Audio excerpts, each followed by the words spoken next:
तो मैं पूछना चाहता हूँ हमारे बबलू भाई को कि ये बारिश अचानक में जो यहाँ शुरू हो गई है उसके लिए ये क्या कहना चाहते हैं।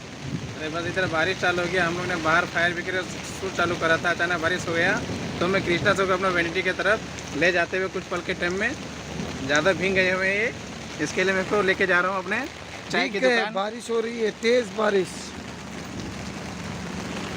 हम लोग का टाइम लेट हो गया, अभी शूट का टाइम भी लेट हो गया।